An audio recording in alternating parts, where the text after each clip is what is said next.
Sean Kylan, Irena Polic, thank you so much for coming in. Thanks for having us. Where do we begin? Irena, you want to just tell us quickly? The idea is that we bring humanities scholars to talk to someone else on campus.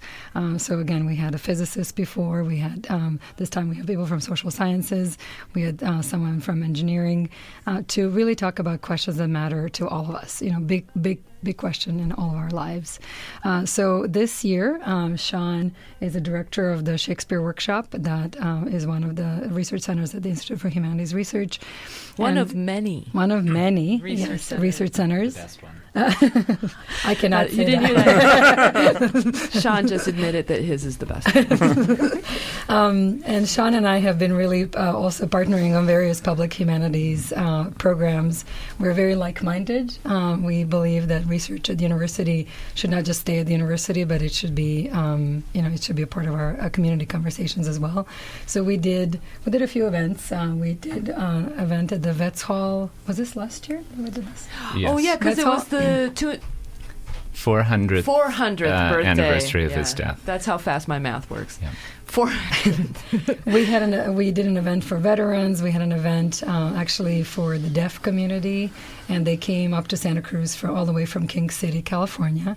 And so we've been sort of experimenting with bringing humanities research into the public and having conversations with the community, not just having these talking heads basically, but having conversations. You just had an amazing event last week. There's an event almost every week. If you go to the I know. well, it looks. I mean, it's very. Yeah. It's not every week, but there's a lot going on. There's a lot going on. And you can go to the event calendar at the ihr.ucsc.edu website and see the amazing events. She had Bridget Anderson here last week, who gave a talk at the Museum of Art and History in Santa Cruz. It was completely filled. It was. And it was tremendous to see the public the cross section of the coming together of the city folk with the university folk. So one thing we're really trying to do is, I would say 5 or 6 years ago, before the IHR was doing things like these, there are a lot of people who come. So Bridget is from Oxford University, and a lot of people come to CSC. They give a talk and then they leave. And what we're trying to do is, since we brought her, she gave a talk also on campus to a smaller group of faculty and grad students, and then we asked her if she would want to do a larger talk in the community, and she said yes, and we had over 150 people there, and I think it was really, really successful. Yeah, there might be an article in the Good Times actually coming out this week or next week about that. And I just want to say a couple of things before we move into the Anger in Politics event. Bridget Anderson was a part of a Sawyer seminar. It's a series funded by the Mellon Foundation on non-citizenship. And the second event, it's going to be a year-long series of events. The second event is on October 27th. It's actually at the Del Mar. There's going to be a free film screening of Ghosts of Amistad, which is a wonderful movie. So again, you can go to ihr.ucsc.edu and get information there. And then October 19th, which is the day after our Anger in Politics event, we're co-sponsoring a visit by Geraldine Brooks, who recently wrote The Secret Chord. So she's going to be at Bookshop Santa Cruz, and I really encourage everyone to come. Irena, thanks for mentioning that, because I also wanted to say that we're going to be having the producers, Philip Misovich and Conrad Toucher, will be here. They're the producers of the movie Ghosts of Amistad, in the footsteps of the rebels. Again, that's happening October 27th. I believe that's a Thursday. It's a Thursday. They're going to be here October 26th on Artists on Art to talk about their show. And we'll have our guest host, Silvana Falcon, will be talking with them. And it's going to be a tremendous, both the film and the ability to be able to have questions and answers with the producers. Irena, thank you for all the events. They're so wonderful. I can't thank you enough. And I hope you all know I couldn't do it with all of these amazing faculty. That's right. Of course. And she brings them together. I'm sure it's like herding cats, folks. But if you like this kind of stuff, we're actually doing a pledge drive right now. This is the KZSC Fall Fundraiser. And if you enjoy hearing this type of conversation and talk about this type of information, give us a call at 459-2811. Help donate. Give us a chance to, because we're not funded by the university.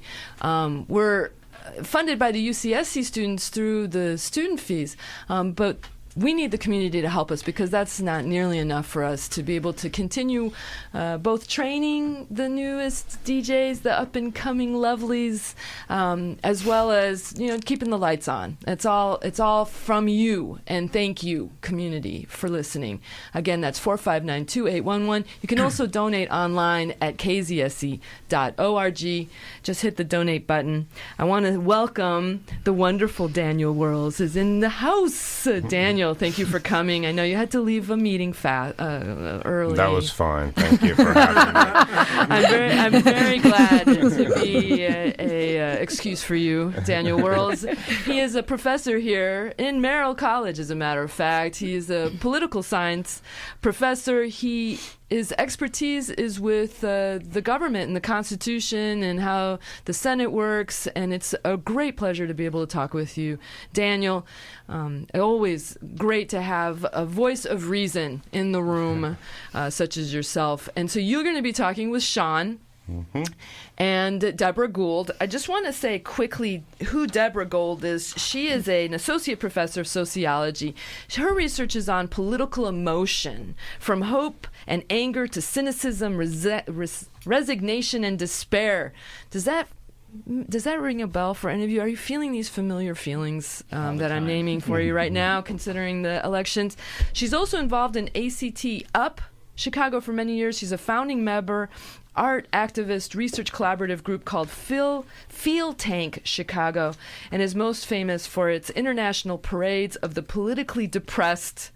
Boy, we could use a parade like that right now. And she's currently writing a book titled Emotional Terrains on Activism, Appetites, Encounters, and Not Yet of Politics. But she couldn't make it today. She will be on stage with Sean, Kylan, and Daniel Whirls next week, October 18th, from 6 to 8 p.m. Actually, I think the doors open at 6 and the talk starts at 6:30. Is that right? Doors open at 6:30. Talk starts at... Doors open at 6. Talk starts at 7. At 7. And we'll have hors d'oeuvres, and the tickets are $10. Oh, we can't say how much it costs. Oh, okay. This is a non-commercial radio station. The tickets are very affordable. And is it sold out? And we will give you a complimentary glass of wine or juice and some hors d'oeuvres. Unfortunately, it is sold out as of now. There are some people who might not be able to make it, so we do have a waiting list. Okay. And if you would like to get on it, please go to the ihr.ucsc.edu, or you can just email me at ipolic@ucsc.edu. Irena, tell us, I lost it. Anyways, Irena, thank you for that. Okay, so we got Sean, Kylan, and Daniel Whirls. We're going to talk to them about using Shakespeare as a lens to look at our elections. Daniel, not coming from a literature place such as Sean, tell us how was this for you? Did you have to do a lot of preparation? Well, we're going to divide it up in a way so that each of us can talk about what we bring to the table as far as, our scholarship or our relationship to scholarship as it relates to this topic of anger and politics. And, Sean, I got here late, so I wasn't sure if you've had a chance at all to talk about this. Sean is bringing to the table, and I'll let him talk about that, Shakespeare's contribution through the play of Coriolanus. And part of what I'll bring to the table is how scholars like the people who wrote the Federalist Papers, including especially James Madison, contribute in sort of related ways to understanding how politics should deal with emotions like anger, and especially the way institutions might be structured to deal with anger. Wow, that is fascinating. especially because it seems so emotional. The last debate was like the newest low in our U.S. politics, I would say, as far as lack of substance and content and just all blowhard. Right. We Yeah. have farther to fall. Wait for it. And so, Sean, tell us what you're using as your lens. Sure. Maybe I could just start by saying, addressing the question, why is Shakespeare part of this conversation at all? Yeah. One reason is that this community is exceptionally well informed about Shakespeare because of the presence of Shakespeare Santa Cruz and then Santa Cruz Shakespeare.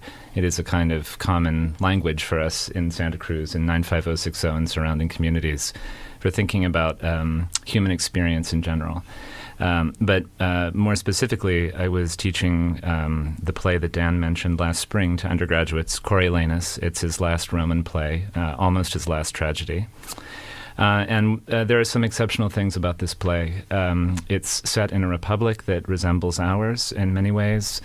That republic is on the verge of civil war because the rich have more to eat than they know what to do with, and the poor are starving. And that republic is also under siege from foreign powers. And in this very volatile situation, they hold an election for an office, a Roman office called the consulship, which is like the president. And the angriest man in Rome, Coriolanus, stands for election to that office. I was really, so that's just a sort of clearing the ground. I was really struck last spring when I was teaching the play by how deeply this fairly obscure, very remote Shakespeare play resonated with my students and how quick they were to turn to it as a resource for thinking about our election cycle. We were still in the primaries then.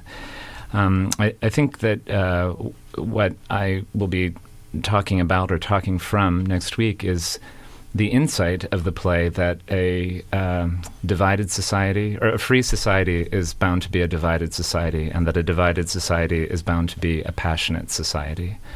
So if our topic is anger in politics from Shakespeare to Trump, what's the question that matters behind that topic? And as I understand it, the question is something like, what role do we want our passions to play in our political life, in our individual life, in a society, and in our collective and communal life in a society? And I think that that is a concern or a question that Shakespeare helps us to address. Wonderful. And also how emotions help us decide, make our decisions. Yes, I agree. For Shakespeare, it's an open question whether our passions, which are part of our endowment as human beings, whether they are part of our reason or part of our irrationality. And he keeps both of those possibilities running right through this tragedy to the end. Does our anger, in particular, clarify how we stand in relation to other people in our societies and to our institutions, or does it prevent us from seeing who we really are and who other people really are? Wow. Sean Kylan, he's talking about an event that's happening next week, October 18th, at the Kumbwa.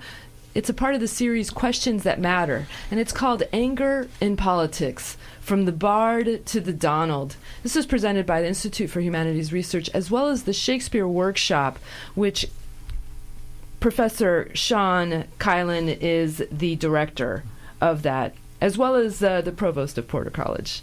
Just a little thing, while being a professor here in literature at UC Santa Cruz.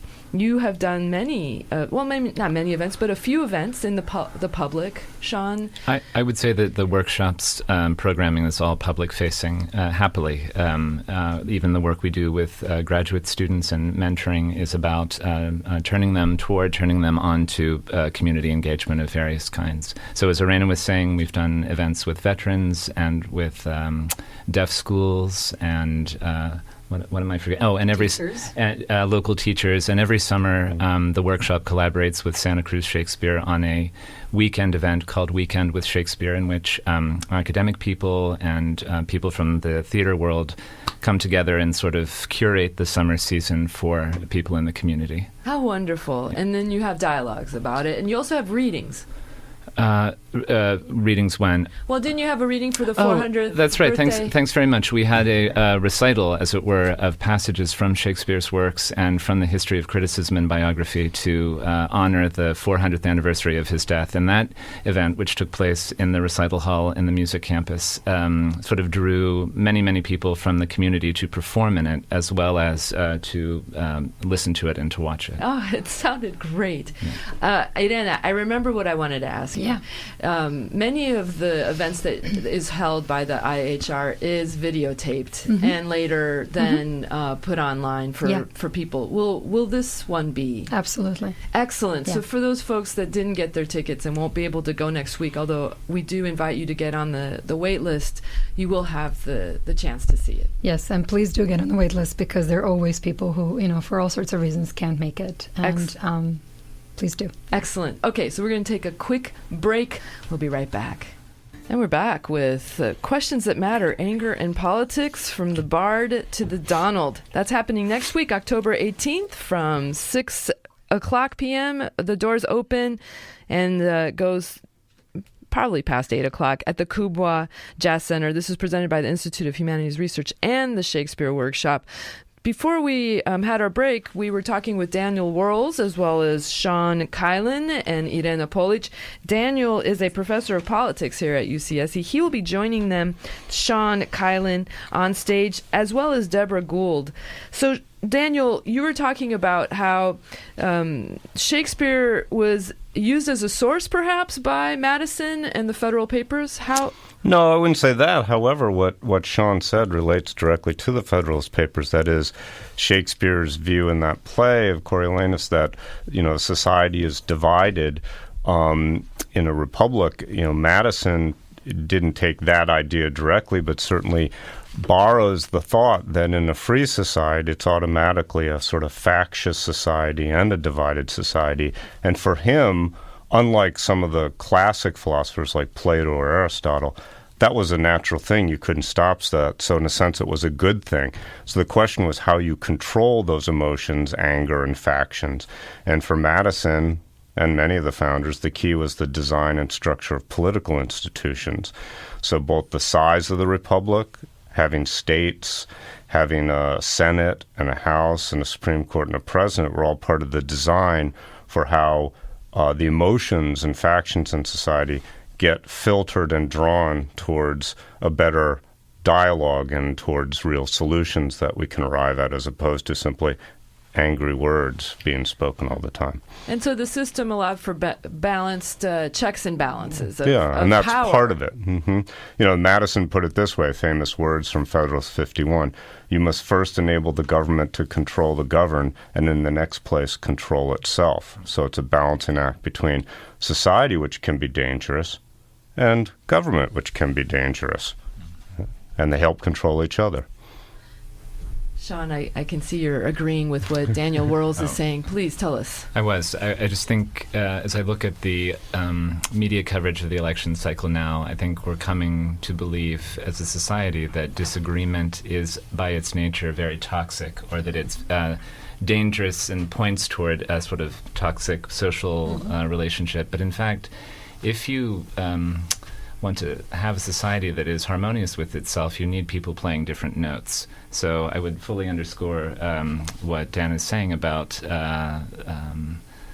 this conversation as potentially allowing us to sort of shift our perception of not only of the role that the passions should play in social life now, but how we should think of the natural fact that we will not always see things the same way. We should see that as a source of strength and not as a weakness. And how to do constructive criticism and to actually argue in a way that benefits everyone. Yeah, one of the things that's going on today when you talk about why are Americans so angry, there are many reasons you can point to: the economy, the failure of the wars over the last 15 years, and all those make sense and they're all valid. But I think it's also we've come to this point where Americans see their institutions as having failed. And so in part of the message maybe coming from Madison is that, well, yes, you need well-structured institutions. And if maybe those institutions are failing us, we have to do more than simply put new people in those institutions. That's what we obsess about is every election. We'll just put new people in the same institutions. And we might want to think productively about actually changing the institutions to do better for us than simply changing the people who inhabit the institutions. And perhaps even thinking about how we could improve our electoral system and maybe... Yeah, and that's an example of an institution that may be failing us. Yeah, yes. And it seems to be failing us. Yes, right. I also think we could do a much better job of distinguishing the role of the theater as another kind of social institution from all of the institutions of politics that Dan's been mentioning. The theater, by its nature, from antiquity, elicits from us our darkest and most turbulent passions. That's part of the activity we call entertainment. But it doesn't really ask any audience to put those emotions into effect, right? No one runs up on stage to prevent an actor from killing another actor in a play, for example, right? If you did, you'd be missing the point of theater. But now our news media, our politics, and our theater, broadly defined, are so compounded with each other, right, that the same kind of feelings that used to be elicited by the theater and by the theater alone are now being elicited by television news broadcasts, and the broadcasts of the debates you mentioned earlier are rife with this, and people are going to vote on the basis of those very turbulent passions that infotainment, right, has solicited from them. So I think that's another thing that Shakespeare can help us to get a grasp on now, how confused institutions that used to have very different and distinctive functions from each other, theater, politics, journalism, perhaps, now are in the digital age. Well, let's also bring in reality TV, because that's how we got Drumpf, through that. He became popular, and people saw him on TV and thought, well, he's popular. I guess he'd be a good president. I'm not sure. Well, and also, even in the paper today, when they interview, for example, some Trump supporters, and it's not just Trump supporters, people express the attitude, when you confront them with facts or polls or something, they go, well, that's just what the media is telling us. And this reinforces Sean's point. It's like everything's become the same thing, as though there are no distinctions to be made between entertainment, what, a government official might tell you, and what the news organization might tell you, as though it's all the same. Those are great things to think about. Thank you so much for bringing a little clarity to my very confused mind. When I start thinking about the elections, it's all conflated. There's so much that's being brought into the mix that much of it shouldn't be there. But because of the confusion that we have with what Sean has been talking about, and lumping all of media into one type of media when they're all very different. And because they're different, the content should be looked at by which it's been delivered and who's delivering it and what's the agenda behind that delivery. I want to thank you all for coming up today. Thank you very much. It's been such a pleasure. Irena Polic, thank you for all your work. Wonderful events happening. Sean Kylan, thank you for coming up and talking to us, and your wonderful work with the Shakespeare Workshop and, of course, Porter College. Thank you very much.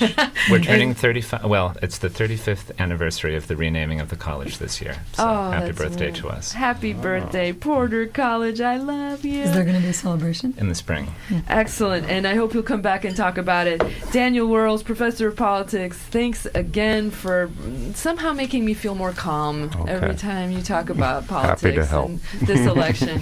I'm so appreciative.